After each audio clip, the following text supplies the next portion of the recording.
Bleeding is number 10. Follow my fingers. Yeah, it goes all the way to the lens. Mad, isn't it? Should we dip on flowers? Was it recording? Definitely recording. Popcorn Pundits. Podcast. Week 29. 29. You just love to shout the word week at each other, don't you? Week. I'm James Michael Mulcrone. Who are you? I'm Peter James Ungar. And who are you? Nikki. Nikki Thatcher Smart. Everyone is back in their usual seats. They are indeed. This is your pop. Unfortunately. This is your yay. what? This is your Popcorn Pundits weekly review show. Yeah. Highlighting fantastic films, or not so fantastic sometimes, films that we've seen at the cinema and also streamed at home. We like to give you a top 10 of what's going on in the UK charts. We let you know what we think about that, a little bit. And then we give a little review about a film that we've seen at the cinema. And then Petey does his homework, don't you, Pete? I do. You do indeed. You are so much healthier than last week. Like you've already spoken Yes. clearly and concisely and elegantly. Weird, isn't it? You It didn't won't manage last that, long. You didn't manage that once last week. Clock's ticking.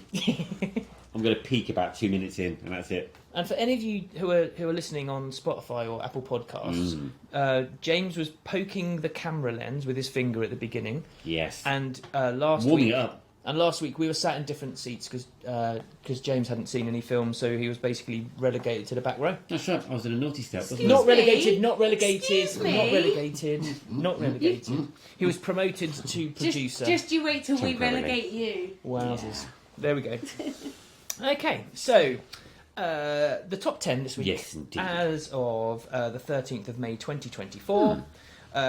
We start at number 10, which is one of the films that we're reviewing this week, which Yes. was Love Lies Bleeding. That's correct. We'll talk about that later, won't we? Yes, indeed. Who's distributor? Oh, it's Liongate. Okay, good. Yeah. Oh, and it's an A24 film. I spotted that right from the very beginning. I went, here we go. So so being the newbie on Yes. the sofa to movies, I didn't realise quite the churn of A24 films. Yeah, but they don't actually physically make anything. What they do is people make films and they go to A24 and they go, do you like this? Would you like to promote this and make it and produce and so on and so forth? So a lot of the time A24 won't actually physically make the films. A lot of the time they just put money towards it after it's been made to help the movie make. And is it an after production financing then? Because a lot of the films we've seen, which have got A24 as the production company, have a very similar feel to them and a very but similar I think it's a little bit like birds of a feather. Everybody of that similar ilk flocks towards them. So I think it's a mixture of post-production, pre-production, and that sort of thing. So right. they're over the moon. 'Cause it's a fairly new production company, believe it or But not. they're smashing. I mean, literally everything we're watching Everything's good. Everything good this year has been A24 produced. Pretty much. Absolutely. Number 9 is not a movie. It's Madame Flutterby. Is it? Yeah. It's not a movie. Next. Number 8 is La Chimera. which No I idea what that know is. nothing Would about. it not be sh? It's CH. Shamira? Ooh. I it's- do love to be pulled up on my pronunciation by No, dyslexia. I question it. Because it's Italian. It's Italian. Oh. So wouldn't they sh, not k? No. Okay. Everyone has their own, whatever that word is that Peter pronounced it. Yeah. How did you pronounce it? Chimera. Chimera. Yeah. Like chickadita. But that's a ch. Can we get on with it? Sorry, everyone has their own chickatita, something they try and achieve but never find. For Arthur, his chimera is the woman he lost. Ooh. And Is it a British film? Is it? It's English-Italian. Oh, okay. Rather than Italian Haven't English? seen anything about that at all. Nothing at all. Number 7 is not a film. It's Nye by the National Theatre. Nye. Yeah. We are Number 6 is Yes. Number 6 is Kung Fu Panda 4. Yep. Number 5 is Taro, which I'm surprised you haven't seen yet. I thought you were going to I was going to go and see it, but bearing in mind Yeah. it's a week after illness, so we were just catching up. Yeah, with catch it. up. We'll allow it then. Number 4 was beautifully reviewed in episode 28 by Nicky McNicky, Back to Black. That's Thank right. you. That was last week. Number 3, James and I got it wrong, Challengers. Yep, that was week 26. Well, we told the world what we thought about it, Yeah, not And many people agreed, did they? and the world went, "It's teenagers having sex. Let's watch it." Yeah. I think we were brave to suggest that maybe it wasn't Zendaya's greatest work. I think we were truthful. Yeah, that's what I meant. Number 2 was The Fall Guy. I still haven't seen it yet, and I'm very excited. Oh, okay. More so for the fact that I think we kicked off this last week, and it didn't register because I wasn't very well. That it is the same director as Bullet Train. Yeah. So I'm very, very excited. Yeah. I actually said that in a review. And I was about to say. and number 1 this week. Oh my God, they've made a lot of money this week. Who's this? Kingdom of the Kingdom of the... Yes. Yeah. 160 million to be this film cost, and apparently 99.9% of the monkeys are all CGI.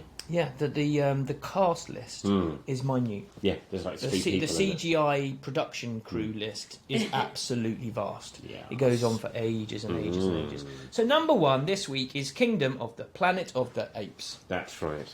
I really like the first one, so I'm actually quite fascinated to know what you thought about the third installment. No, it's the fourth installment, isn't it? Yeah. It's fourth installment. I mean, obviously, we're all very familiar with the classic movies Yep. from the 1970s. Yeah. Oh dear. Right. Is this your intro to the said review of Planet of the Apes? You can intro me into this if you like. So, I was looking forward to seeing the span of these movies, because obviously you had the very, very first one with James Franco. Yes. And it was obviously set in modern times, and the apes that have initially become taken over by the chemicals, and they've obviously become articulate, and they've become intelligent, and have started to kick off. The second movie, they're starting to fight back against the human beings, and in the third movie, it's a proper battle. It's like it's a fairly sort of the monkeys are definitely winning at this point. At what point are we at this film? So at the beginning of this film, we Yes. are 300 years later. Oh wow! Okay, so we have taken a massive jump in time. we have, haven't we? And there is no doubt that the dominance of the apes has kicked in fully. So Right. we are in Monkeyville. We So are we're in in proper 1970s Planet of the Apes, Charlton Heston land. Yeah, we are in Monkeyland. Good. Okay. And basically there are relatively few, if near to none, humans in the landscape that we see. Okay. Apart from a few scuttling around the trees and things like that. I mean, some people say that's not a bad thing. No, well, the monkeys certainly say that. So your description of the first movie, where you basically said that the drug that was taken basically increased the cognitive power of the apes and the monkeys, That's right. was also supposed to diminish the brain processing power of the humans. And didn't it make them ill initially, and quite a few of them died? Yeah, Initially. yeah, yes. yeah. So basically, we had this kind of switching of roles where over the period of the 3 movies prior to this, the monkeys became dominant and the humankind became subdominant. Was it at the end of the week? Was what at the end of the week? This whole thing, did it all kick off at the end of the week? Is there a joke here? I don't know what you're I talking just think about. it was a bit like Freaky Friday. Oh, I never know where you get you. I love how both of us were just like, what They, James on they about? chucked a coin into a fountain and had a kiss under moonlight That's or something. exactly what Is happened. that what happened? Or something like I've never that? watched Freaky Friday. I just know what happened. Anyway, just bear with me, just a couple of minutes. I am. There isn't a great deal of plot to go through. I'm invested now. Okay, so basically, there is a human who is played by Freya Allen. The character's name is May, who basically is coming into Monkey World, and she's pretty much the only one, and just kind of like interacting with all the kind of like different monkeys and blah blah blah. She meets a monkey called Noah, and they start they become not friends, but they kind of start acknowledging each other, blah blah blah. And then we're kind of introduced to the new Caesar, Proximus Caesar. Oh yeah, of course. The first Caesar was 300 years ago, so obviously I presume he hasn't lasted that long. We have a new Caesar, and basically this entire plot is based on the fact that Proximus Caesar is a authoritarian leader. Oh, I like that word. I had to write it down and read it really badly then. He's an authoritarian leader. He's an authoritarian leader. And he's not very nice to anybody in any description. They never are, though, are they? They're not. No. And anyway, so basically Apart from their mums. Noah, this kind of nice monkey, his domicile, like his campy area, is absolutely decimated by Proximus Caesar, and it basically just transpires that basically Proximus Caesar is he's like an evil, tyrannical leader of the entire world, and Bit like Caesar. he hates the humans and basically hunts them for fun, And so when Noah, the little monkey, is his house is decimated and all his family killed and taken hostage and everything, blah blah blah. Is he a chimpanzee or is he an orangutan? He is a chimpanzee. I'm just checking because you don't want to start being a bit racist against one. Yeah, I don't know. I don't know how racism in ape kind works, but anyway, I'll do my best. Okay. If I get anything wrong, I really apologise. Anyway, Noah goes on a journey. May interacts with him on this journey. Yep. There is Is he speaking? There is can you do that? And we'll come back to it in a second. Yeah. It is okay. And then there is a big kind of fighty climax at the end, and things happen. Okay. There is no plot to this film. It is absolutely shambolic. And the speech, okay, the way they have decided that humanized monkeys will talk is literally just by inhaling at the end of every line, and it's really irritating. To give you that monkey vibe. Yes, that monkey vibe. dialect. That's it. That's literally all they do. So yes, this film cost bazillions of pounds. The CGI in it is phenomenal. Is it good? It's absolutely good. Okay, because I was a little phenomenal. bit concerned because looking at the trailers, I thought one or two of the apes looked a little bit sort of like. Yeah, I mean, so humanised, yeah? Do you mean the way they're walking, or do you mean the facially, just or... when they were talking, I just looked and I went, not really working for me. Yeah, so it didn't work for me, but it didn't work for me because the facial acting rather than the CGI, and I didn't believe that any of them had gone to monkey school because I thought it was just pretty awful. Yeah. But if you're looking at like the landscapage and the movement of the monkeys, the fur on their skin, all of that, you can't argue with any of it because it is it's beautifully put together. It's just they've run out of content. This film just has no storyline. Yeah. The plot is like it's tissue thin. Please tell me there is an Empire State's building at the end. No. I mean, there is. So you go no at the end on the beach. I mean, I was wanting to make notes of things that I liked and things that I didn't like about this film. You've not made any notes There's at all. There's just no notes. It is just. It was just. Is it empty. Yeah, but was it aimed at the wrong? Was it aimed at a different crowd? Is it a Sunday afternoon movie popcorn? I am absolutely not the demographic for this film whatsoever. Okay. It is definitely set for teenagers. Yeah, eating popcorn, drinking pop at home, and just vegetating on visual stimulation rather than plot. A bit like an Avatar. Yeah, I blame you because you have made me want serious content in movies, whereas before I could have been a bit more. Nah. But this film, it's a 12A. Yeah. It's 2 hours and 25 minutes. Oh, that's a long... For a purely CGI movie, that's a long time. And you really notice that there's no characters in it. Because I find that when there's that's the reason why I'm a great hater of the Avatar sort of series, is because we haven't got to that point where CGI has got any soul. So when they use CGI sparingly, it works. But when it's a whole movie, the whole movie reflects lack of soul. That's how I feel. I mean, we were looking at pretty much 3 main chimpanzees. Yeah. One human, and I've got to say, Freya Allen actually did her role pretty well. Actually, I've got to say she was pretty good in that. Yeah. The actual animation is fantastic, but there's just nothing to sink your claws into. And within 20 minutes, I was just like, been there, seen that, done it, bored. Well, that's unfortunate. Yeah. So, what score are you giving it? I gave it a 6.0. And how would you make it better? I would have made it an hour shorter and twice as good. Good. Okay. And Samuel Jackson. Not even. Always. I don't think even he would have saved this movie. No. Nikki, have you got any facts for us? 7.3 on IMDb. Is it? Owen Teague. 7.3? Yeah. Owen Teague, who plays Noah. Noah, yeah. He is mainly known for being in It and It Chapter 2. Ooh. He plays Patrick Hockstetter in It. Which one's Patrick Hopstecker? Well, he's not the good one. No. Is there a good one in It? Well, there's quite a few really good characters in It. It's not the comedian, I presume, one with the glasses. I'll look into that later. Interesting. And Noah has the same birthmark on his chest that Caesar had in the previous 3 films. Ah, so he's a descendant then, obviously. He is, yes. yeah, Now, obviously. please tell me that Noah does what Noah does and takes people away 2 by 2 on a boat somewhere. No?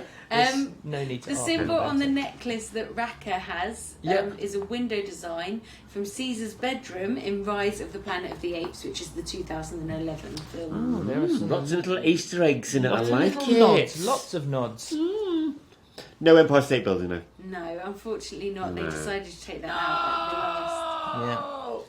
Yeah, so 300 years later, there's barely any of humanity left, mate. You will be It's disappointed. not worth hanging around for then, is it, really? And something that James will enjoy: the feral Chainsaw Awards. The feral humans are either wearing a fur bikini or loincloth, like in the original Yep. film. Yeah.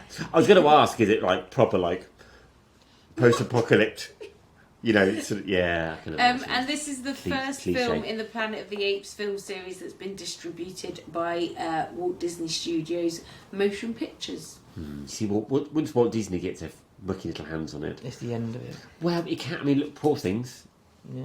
It's a different subject completely, isn't it? Okay, so it's mildly disappointing, but you'd still watch it if you had children. Go to the cinema on Oh Sunday yeah, afternoon. I'm sure it's a very, very good kids film. I just found it terminally boring. Okay, let's move on. Let's move on. That's Planet of the Apes. So, No, Kingdom of the Planet. Kingdom of the Planet of the Apes. Authors. Your review sheet is got a lot to be said for I compared fell to asleep. mine. Yes, he's going to be doing this review. Oh yes. So you went to see this on Sunday. I went to see Love it. I went to Lively. see it yesterday. Sorry, I crashed your introduction of the film. I No, apologise. don't you worry about that. No. So I watched it on a Sunday evening. There was only literally 6 people in the cinema. I heard that, but we'll just crack on with it. When did you see it, Peter? I saw it last night at 9 o'clock. It's very late to see a film. It is very late to see a film. So Can I just get it out there really quickly that I was really tired and I might actually have fallen asleep during this film a little bit. And there's quite a lot of shooting in it. I got woken up by the shooting and I don't know if I missed anything. So please do a good synopsis of what happened. did you see the surreal moments? Yes. Okay, good. Right. They're my favourite bits. So, Love Lies Bleeding follows the story of 2 characters. Kristen Stewart, who plays Lou, an unfriendly, angry, smoking, mullet-wearing lesbian managing a spit and sawdust gym. Yes. That's about right, isn't it? Yeah. Yeah. I love the mullet. The mullet is The brutal. mullet, and she smokes continuously Yeah. while listening to anti-smoking tapes, which I thought was really unusual. She's got a very complicated relationship with her father, who's played by Ed Harris. Yes. Okay. Now, I've never seen these 2 working together before, and I thought they worked really, really well. Now, Katie O'Brien's character, who's fairly new to the circuit, I think she was also in 1 or 2 more sort of like action sort of things in the past. I think she's in Mandalorian and things like that. And I think she's technically a martial artist first, and then an actor afterwards. This is the bodybuilder character. Yeah, I got that, but I would have put her down as a wrestler rather know, than a you'd think martial so, wouldn't you? artist. Yes, she exactly. is a unit. Isn't she a unit? Yeah, absolutely. So, Kathy, she plays a character called Jackie, a hitchhiking, pumped up, flash dance, perm-wearing bodybuilder. You forgot Hobag. Yeah! She's a perm-wearing bodybuilder. I love that. Sleeping rough while she finds a temporary place to train and to crash. Mm-hmm. Yep. So you initially see this character. She's clean living, she's drinking water, she's not taking drugs, she's not particularly getting into trouble. She's living rough though, however, and she's just living to her bare means. Are you suggesting that she's corrupted during the purpose or during the journey in this We'll film? get to that in a moment, young man. Okay. Yes. So she gets a job working in Ed Harris's definitely dodgy gun range after hooking up with Dave Franco, who is playing Lou's abusive brother-in-law. Thanks for that. So what you've got is you've got Dave Franco playing the brother-in-law of Kristen Stewart, and he plays a nasty piece. Yeah, of he's work. he's one of those typical kind of He plays it really well as well. yeah hot southern states of American evil husband character. but isn't he? not to the point where the narcissistic element of it is so sort of relevant that he's not a cliche baddie where he's coming in smashing around in public. You know he's beating his wife up, but he's convinced he's not. He's totally there's another layer to him which is quite interesting. So as fate would have it, Jackie and Lou started an intense sexually charged relationship, while Lou is only finding out afterwards that Jackie has not only been working for her dad, but also slept with Dave Franco. And she's really fed up at it. She gets really quite sad and angry. She does indeed, because she really, really dislikes her father. Immensely. Now, the story unfolds with Jackie taking... She's not too fond of her brother-in-law either. No. Nobody is, though, I don't think. Not even he is. The story unfolds with Jackie taking revenge in a brutal, brutal way, which opens Lou's Pandora's box of hiding dead bodies. Yes. So Kristen Stewart spends the entire movie just hiding bodies. Yes. That's and the focus ends up being focused on a certain part of the desert which Ed Harris has had some dealings with in the past with his dodgy sort of deal making in the past. Yeah, that is a really good surmise. Have you got a bit more? Thank you. Yes. However, eventually, Lou ends up trying to blackmail her father through a way that we won't initially go into. So to me, it's a super, super cool movie. Taking itself a little bit too seriously sometimes, but there's also some really funny moments in it where you've obviously got some bits where you get the you initially get the angst of somebody dying, and then they're rolling this person in a carpet or whatever, and then you see this person start just like dragging this person, just slightly out of shot, which I thought was really, really funny. It is a dark, dark comedy. So the reason I asked if you'd finished Yes. is because I was going to say the only similarity between this film and The Kingdom of the Planet of the Apes is that it's got a really, really short cast list. Yes, it has. But the difference is There's no apes. one of the differences is Yes.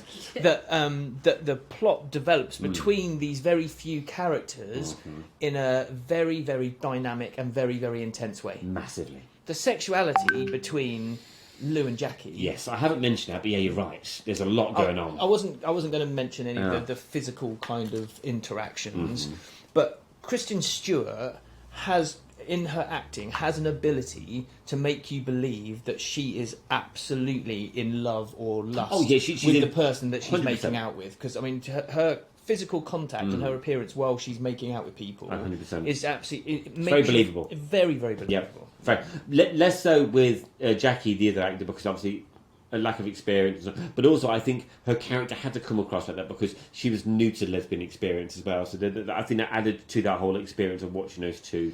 Because you talked about That's Jackie it. being corrupted throughout the movie. I kind of saw that a little bit differently. I kind of saw it that actually she had her own agenda and was basically doing what she needed to do to get through life. Oh yeah, all she wanted to do was get to that competition. Yeah, and find somewhere to sleep. Whether that was getting a job by sleeping with someone, Yeah. or whether that was by getting an apartment by sleeping with someone. Yeah.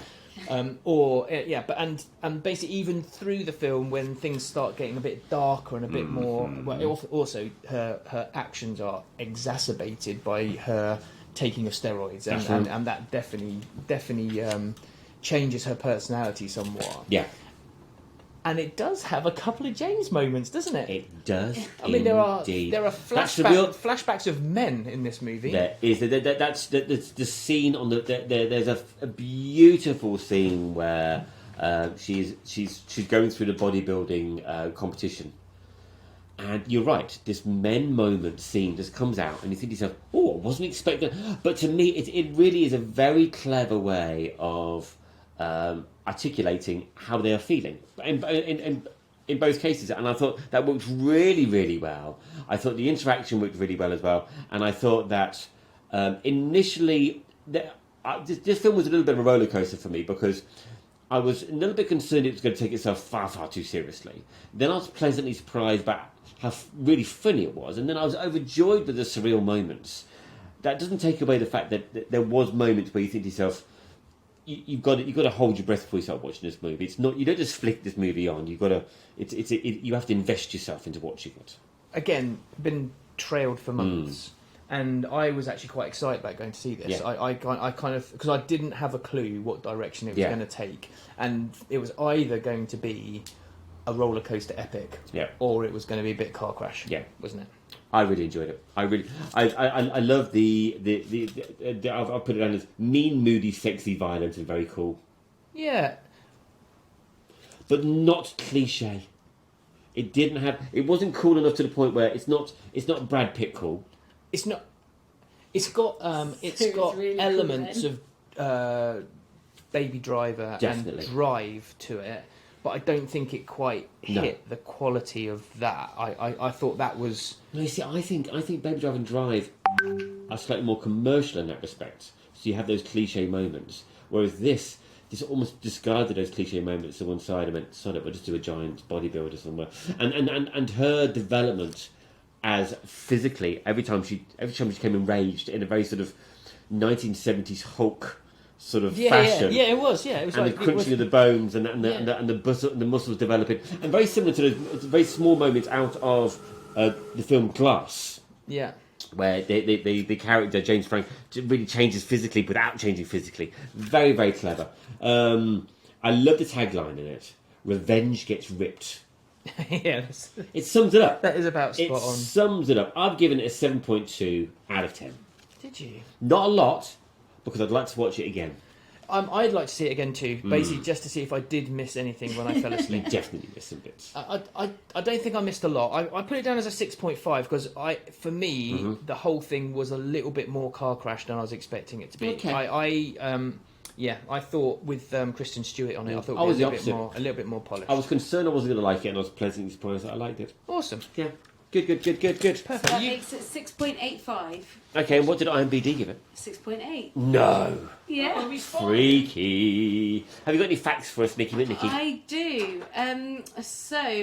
Ed Harris. Yes. Who... What an amazing wig he had. Oh my word, that's a haircut and a half, Well- isn't it? Wasn't it? Actually, no, it's not. It's half a haircut. Originally, he wore the very long hair extensions as a joke, but the director actually decided to keep them in the film. Yes. Katie O'Brien. Yes. She used to be a competitive bodybuilder in real life. And she learned about her role through social media when a fan sent her a post with a casting call for a queer bodybuilder. Wow. So that's how she cool. learned How that cool the is role was that? available. Oh, fantastic. And I would say, as a fledgling actor, I think she came across really, really well. She was perfectly cast because I think if she was more articulate, and I think if she was more acty, and I think it would have taken away from the role. But also, she was entering into a corrupt family as an innocent, and actually that... That portrayed really well in that. Well, her young acting talent basically meant that she didn't over-egg it. Exactly. Yeah, totally. No, I thought she was very good. The film is set in 1989, which is actually the same year that Katie O'Brien was born. She also has Crohn's disease and had scar tissue surgically removed from her small intestine just before filming.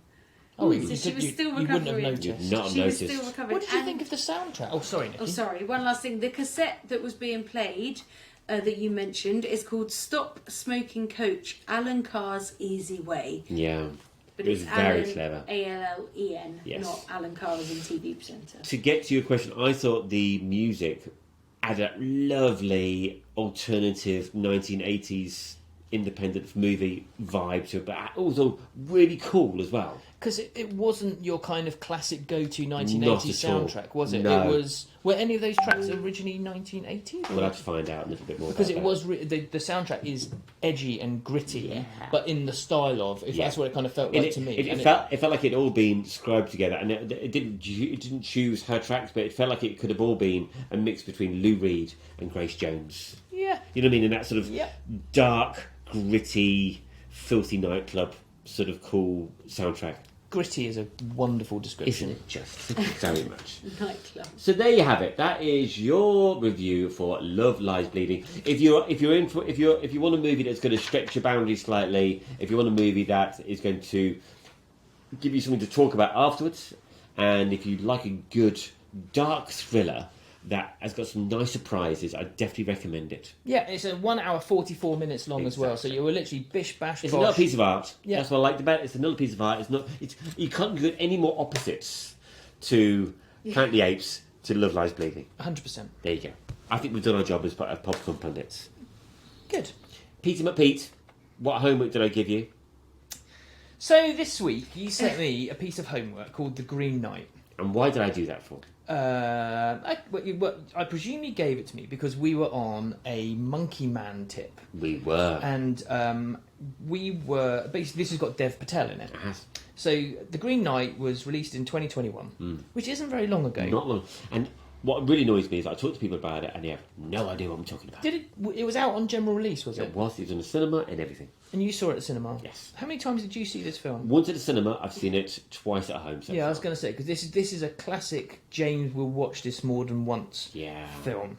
And this is the sort of movie that you could watch on a Sunday after. You could even watch it. It's not necessarily a Sunday afternoon movie, but because of the journey, it could be watched in the daytime because it's a journey movie. That's why I look at certain things sometimes. Okay, that's how you look at things sometimes. Sometimes. But over to you, PT. So the cast in this film is epic. Okay, so have you watched anything else? So it was directed by David Lowery to start with. Yes. Have you watched anything else that he's done? I don't really know anything else in his history that would kind of jump out and suggest that maybe we could watch this film. Do you know what? I'll be honest with you. I could be completely honest with you. I don't know. Yeah. So I may have done, I may not have. But it's got Dev Patel. Yes. It's got Alicia Vikander, who's from Ex Machina, which I know is like one of your favourite films. It's got Joel Edgerton from which Star Wars film was it? Attack of the Clones. That's right. Kinky Boots. From Kinky Boots, more importantly. It's got Sarita Chowdhury in it, which I can't remember what she's been in, but you would recognise her if you saw her. And it's also, if you scroll like loads of the way down the cast list, it's got Barry Keoghan in it from Saltburn. Has It has. God. Yeah. It's amazing what 2 years can do, isn't It's it? amazing what 2 years can do. I mean, it would certainly pump you up the cast list slightly more than slightly, that. yes. Because he's like about 12th or 14th on it. And he's actually quite a significant character in this film. Yeah, good. So this film kind of sets out, and we're in the timeline of King Arthur. We are. And it's the usual kind of young... So Dev Patel is on route to be a knight. He is. So he's probably currently like a Division 2 footballer in the realms of Swanky. He's got a bit of a swagger about him, hasn't he? Yeah, he's a naughty little stop out. I think He's a good-looking man, though. Is this why we're watching a lot of Dev Patel films, James? No. But yeah, he's Give a lean, handsome, barely clothed, Bearded. knight. Yes. And he's got a particular whore who's his favourite. Yes, thanks. And it's they're almost in a relationship. Yes. And he's got lots of other potential night buddies when they go out drinking and eating and fornicating. Yep. And this And is kind of the world where we are at. Yeah. Not quite Knights of the Round Table. But aspiring to be I said. think so, yes. Yeah, absolutely. Anyway, so then there is a formal gathering with the king and the queen, and it becomes apparent that Dev Patel is known very well by the king and queen. And then there is a summoning while everyone is there of... Any excuse for a party, basically. Well, a Green Knight is summoned. Yeah. And it's... and this Green Knight turns up, and basically... does Dev Patel... do what he does to the Green Knight, and then a challenge is issued because he couldn't issue a challenge after his head's been chopped off. Yes. Because that wouldn't make sense. Yeah, it's like horse and cart. He'd probably lose his voice somewhat. Exactly. If he had his. So head the challenge was first. The challenge came first. Yes, and then basically the challenge was that he had a year to find the Green Knight. And to receive what he was going to give to the Green Knight. So it's a bit like hide and seek. It's exactly like hide and seek, but done over the space of a year, because I wouldn't recommend you'd send your kids out hiding and seeking for 12 months. Imagine sending to King Charles and go, I'm going to go off now, you've got to go and find me now. There we go.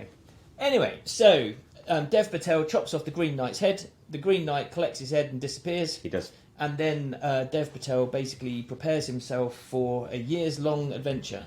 Yes, sir. In which he meets up with Barry Keoghan. And, it's exactly that, isn't it? It's hysterical. I mean, it just looks exactly like that. And, anyway, so that happens. And then he also meets up with Alicia Vikander and Joel Edgerton in their... So it's almost like a road trip movie, almost, isn't it? It's a horse trip. Yeah. It's a horse trip movie. I didn't think much happened in this. No. So It's like, there's a lot of art, not much substance. yeah, there's very, very little substance. Yeah. And even the trials which are supposed to challenge him, I don't really see how they challenge him particularly well. So the idea of this movie, I'm kind of presuming, is that it's challenging him to change from being a wee young scallywag right. to becoming Blossom. an honourable knight, I Yes. think is the way that we're looking at Absolutely. this. And Step up to the plate. yeah, and what I liked about it is the fact that Dev Patel is clearly being set challenges along the way by different people, and he doesn't always do the honourable or knightly No. thing. No, and that's what I like about it. It adds that sort of gritty British edge to it, rather than being overly Hollywoodified. Yeah, I found it a bit boring. It does plod. I won't lie. It Yeah, plods. I mean, so normally I would. So I watched this on Sunday morning, and I would normally do the homework that you set me split into 2 parts on the Yep. Sunday. So I'll do the majority of it in the morning. If it's a great film, Yep. then I'll do the whole lot in one go. Yep. And if not, I'll take a break, Have breakfast. go to the gym, come Yeah. back, finish it. Yeah. And I took 4 attempts at Wow. finishing this. Not because it's not a bad film I know in what you any way, mean. shape or form. But I mean, I think last week you described it as being visually stunning. Yes, And I think, if I'm not mistaken, that this is Netflix produced, I think it is. and it has production qualities of Netflix. So there is a scene where he meets a whole load of naked giants. Yes, right. Why do we meet a whole? Do you know? Is there a reason? Listen, when you travel around the country, there are certain parts of the country that are a little bit more dodgy than others. That's all I've got to say to you. Okay, so he basically just took a wrong turn. Exactly. He takes a few wrong turns on this journey. He takes a couple of right turns, doesn't he? He takes a couple of really epically awesome turns that if you took those turns, you'd be thrilled about. Wouldn't you? I can't possibly Wouldn't comment. you? Carry on. I don't really want to. Anyway, so the end of this film Yes. is basically he finds the Green Knight at the end of the film. He does. And he has to come to terms with the challenge of which he's been set, and in a beautiful way, the story becomes a full 360, and you actually kind of understand why he's embarked on the journey. Yeah. And I don't want to say any more than that, obviously, because I don't want to kind of do any plot spoilers or anything like that. And it does round off really, really beautifully. Yeah. I was for the film, I was Yeah. really shocked of the caliber of the cast. I know. Because the cast is absolutely phenomenal. Gigantic, isn't and it? It's like everybody wants to be involved with it almost. everybody wants to be in it, and everyone delivers a really great performance. For me, I would have liked the challenges that he'd have gone through to be slightly more challenging than they were, and then Yeah, I think we I do. would probably have enjoyed the plot a little bit more. And the only reason I was just waiting for a couple of, maybe I was waiting for a James moment. I Yeah, don't know. I'm with you. Maybe I was waiting for some high drama. Yeah. But everything that happens. There's no peaks and troughs in it. It literally just goes this all the way through the movie. Yeah, It's- but even with a slow, ploddy film, Yeah. you would normally get some really nice nuggets to get your teeth into. on this you don't. This you don't until No. you get right to the very end. And considering it's 2 hours and 10 minutes long, that's quite a long wait to get It to is. the Golden Nugget Okay. and the Green Knight. And the Green Knight and his head. Yeah. Yeah. I gave this a 6.4. Okay, I'll take that. It's a decent film, but I won't deny that out of everything you've set me, this is the most boring of all the films you've set me. What streaming platform was it on? This was just on General Sky. General Sky. So that'd be on Now TV or Sky. Yes. Perfect. Okay. I wouldn't say don't watch it. No. I would just say that maybe some of the other homework films that you've set me beforehand were probably better than this. Wow. And if you want to see something wicked with Dev Patel, I would say Monkey Man Definitely. shits on this from a height. Yeah, I see. 100%. Nick, have you got any facts? For Yeah, us? it's also available on Amazon Prime. Oh, good. Thank you very much. So it is based on a poem. The film. It's an adaptation of the 14th century poem Sir Gawain and Garwin and the Green Knight. It wasn't actually. Oh, it has a Chainsaw Award. Has it? Well, it was nominated. So David Lowery, who is the director, initially Wow. had no intention of casting Dev Patel. The part the part is usually assigned to a white Anglo-Saxon, but he caught Dev Patel modelling in a Zegna fashion spread and was struck by how regal he looked, even though he didn't fit the role. Your Italian is very strong. Yeah. I mean, you should have I have to say, Spanish earlier. he does have that regal stance to him. He does. Yeah. However, when you start watching this film, Yeah. you do think he's been miscast. I'm with you. But as soon as you get into the film, you forget that. Exactly. And that's a sign of good acting. Yep. That's a sign of good acting. Anything else for Sneaky? Yeah, what else? I had another one for you. I could give you a fact about David Lowery. Go for it. So he's an American writer and director. He's best known for this, The Green Knight, Yep. Peach Dragon, A Ghost Story, and Pioneer. Ghost Story's very good. Is it? It is very... It's, yet again, if you think that's ploddy, Ghost Story's a lot... Did you practically say asleep. Peach Dragon or Peach Dragon? Pete's, as Oh. in Peter. Because that the original was one of my favourite films ever. I used This to is cry. the 2016 one. Okay, Are you sure no, you're I'm thinking older of than Peter? that. Peter Slightly.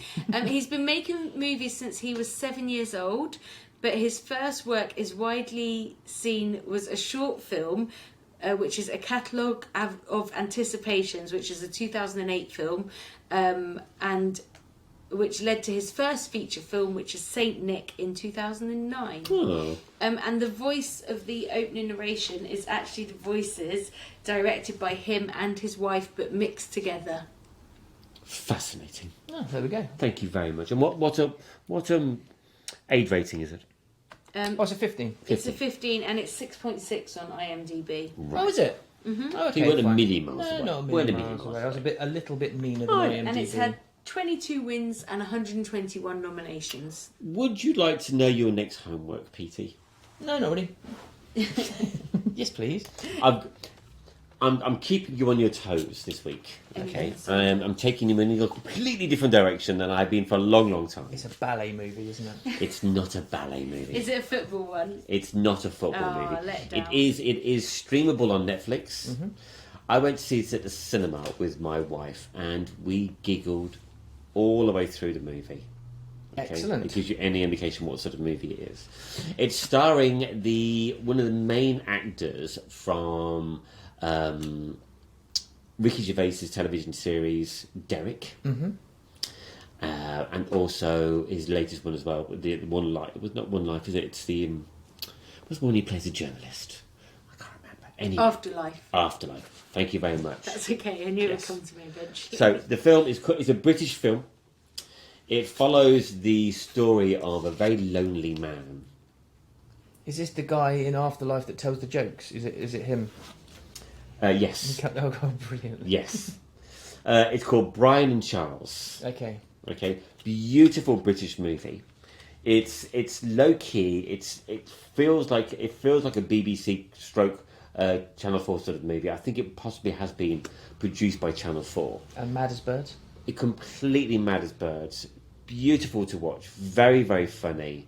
And you can watch it with all your family as well. So even the dogs, they'll love it. Well, my kids will get really upset if I don't walk in and there's some naked woman being chewed to death by a, I don't know, robot. There's always time. It's available on Netflix now, Google Play, Apple TV, and Amazon Prime. There you go. And it was called what? It's called Brian and Charles. Brian and Charles. Okay. Brian and Charles. Don't look at any reviews about it. Don't look at any adverts Oh, for I it. never do, James. Just Honestly, click the, on the it. surprise of Yes. your homework is Yes. always an absolute joy. Good. And those out there in television land, watch Brian and Charles this week, and then you'll be able to follow Peter's journey. Yeah, into this and wonderful send land. us your review. Do us a little voice clip or a voice note Absolutely. on to one of us.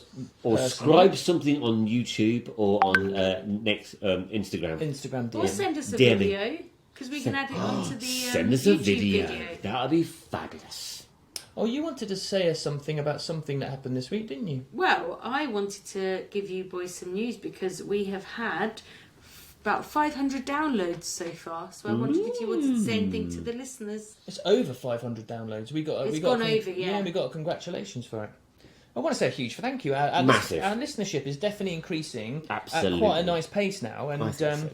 we've done 29 weeks of I know. podcasting. I know. And yeah, we're getting some really nice feedback from everyone. So yeah, Really enjoying it. Thank So you very much thank for you listening. all for following us and listening to us and watching us. Thank you for putting up with these two with me. Thank you for letting me be inside you. That doesn't even make sense. That's just a sexual reference. No, I'm inside their he's heads. in their heads. Oh, okay. He's in fair their enough. ears. See, look, you're just filth. Well, I've still Yeah. got Kristen Just- Stewart just spitting on filth. her hand in my head. That's what it is. Yeah. Not too sure about that. Anyway, would you like to play?